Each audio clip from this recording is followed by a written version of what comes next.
Di sebuah desa pesisir yang terpencil, ada sebuah rumah yang dikenal dengan sebutan rumah kapal. Bentuknya yang unik menyerupai lambung kapal yang terbalik, berdiri megah di puncak tebing, menghadap langsung ke laut lepas. Rumah ini telah berdiri selama berabad-abad, dan banyak cerita mistis mengelilinginya. Namun, tak ada yang lebih menakutkan daripada legenda tentang jin menyerupai kelelawar yang konon menghuni rumah tersebut. Rudy, seorang peneliti paranormal muda, tertarik pada cerita-cerita aneh yang beredar tentang rumah kapal. Sebagai seorang skeptis, ia tidak percaya begitu saja pada kisah-kisah horor itu. Baginya, semua cerita tersebut hanyalah mitos yang lahir dari ketakutan dan ketidaktahuan masyarakat setempat. Namun, sesuatu dalam dirinya mendorongnya untuk membuktikan kebenaran di balik cerita-cerita tersebut.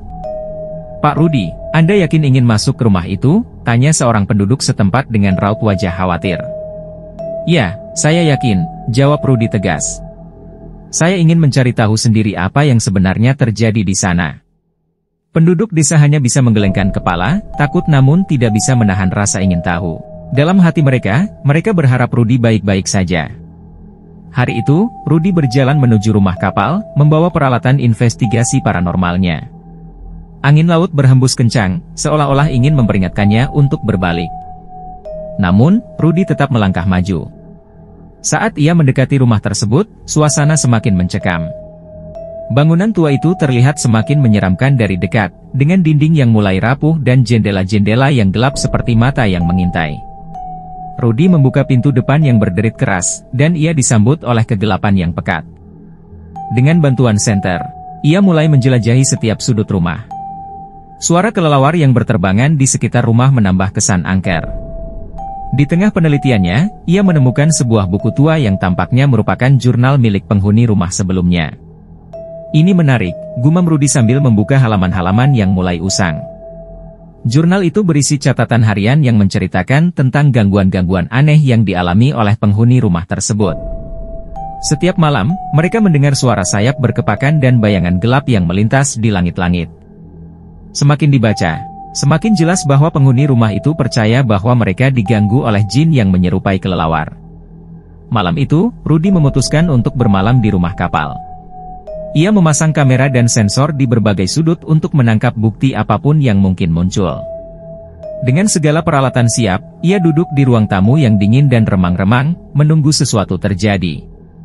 Tidak butuh waktu lama sebelum keanehan mulai muncul. Suara sayap berkepakan terdengar dari langit-langit, dan suhu ruangan mendadak turun drastis. Kamera-kamera Rudy mulai menangkap bayangan yang bergerak cepat, terlalu cepat untuk bisa dilihat dengan mata telanjang.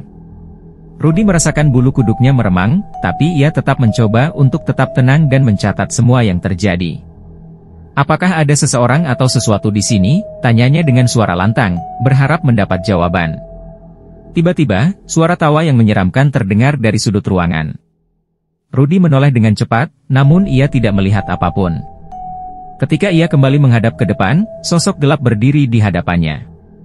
Makhluk itu memiliki tubuh yang menyerupai manusia, tapi dengan sayap besar seperti kelelawar dan mata merah menyala yang menatap tajam ke arahnya. Rudy mencoba untuk berbicara dengan makhluk itu, tapi mulutnya seolah terkunci oleh rasa takut yang mencekam. Makhluk itu hanya menatapnya, dan kemudian terdengar suara berbisik di dalam kepalanya. "Aku adalah penjaga rumah ini," kata suara itu. "Manusia tidak diterima di sini." Rudy berusaha mengumpulkan keberanian untuk menjawab. "Aku hanya ingin tahu siapa atau apa kau sebenarnya. Kenapa kau tinggal di sini?" Makhluk itu mendekat, membuat Rudy bisa merasakan hawa dingin yang mengelilinginya. "Aku adalah jin yang diusir dari alamku. Rumah ini adalah tempat persembunyianku. Manusia telah mengganggu ketenanganku selama berabad-abad, dan aku tidak akan membiarkan siapapun mengusikku lagi." Rudy menyadari bahwa makhluk ini lebih dari sekadar legenda.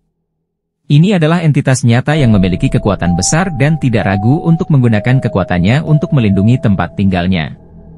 Ia harus mencari cara untuk berkomunikasi dengan jin tersebut tanpa memprovokasi kemarahannya. Keesokan harinya, Rudy memutuskan untuk mencari lebih banyak informasi tentang jin kelelawar tersebut.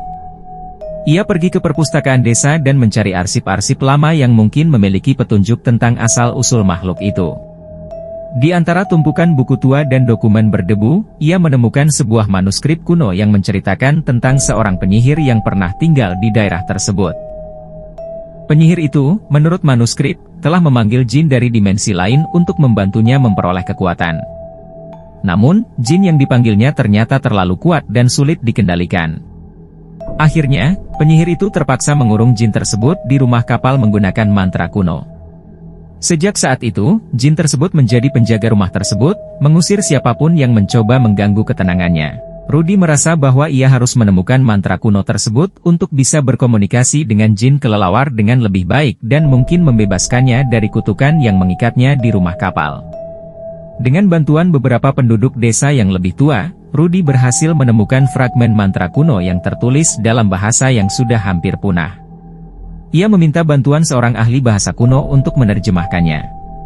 Setelah berminggu-minggu bekerja keras, akhirnya mereka berhasil menerjemahkan mantra tersebut.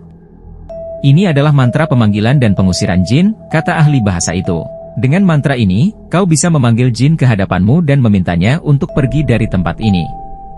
Rudy merasa bimbang. Ia tidak yakin apakah mengusir jin itu adalah tindakan yang benar. Bagaimanapun, jin tersebut sudah tinggal di rumah itu selama berabad-abad, dan mengusirnya mungkin akan memicu kemarahan yang lebih besar. Namun, ia juga tahu bahwa ia harus melakukan sesuatu untuk menyelesaikan misteri ini. Malam itu, Rudy kembali ke rumah kapal dengan membawa mantra kuno tersebut. Ia mempersiapkan segala sesuatunya untuk melakukan ritual pemanggilan. Dengan hati-hati, ia mulai melafalkan mantra itu, berharap bisa memanggil jin kelelawar ke hadapannya sekali lagi. Perlahan-lahan, udara di sekitarnya menjadi dingin dan kabut mulai menyelimuti ruangan. Suara sayap berkepakan kembali terdengar, dan sosok gelap muncul di hadapannya. Mata merah menyala itu menatap Rudy dengan tajam. "Apa yang kau inginkan dariku?" Suara itu bergema di dalam pikiran Rudy. "Aku ingin tahu kenapa kau tinggal di sini," jawab Rudy dengan suara gemetar. "Dan apakah ada cara untuk membebaskanmu dari kutukan ini?" Jin itu tertawa pelan. "Tidak ada yang bisa membebaskanku. Aku terikat di sini selamanya oleh kekuatan mantra penyihir itu. Namun, jika kau bisa membantuku mematahkan kutukan ini, aku akan pergi dengan damai." Rudy merasa ada harapan. "Bagaimana aku bisa mematahkan kutukan itu?" "Mantra pengusiran yang kau bawa bisa membebaskanku," jawab jin tersebut. "Namun, kau harus melakukannya dengan hati yang tulus dan tanpa rasa takut. Jika kau gagal, aku akan tetap di sini dan kau akan menjadi korbanku selanjutnya."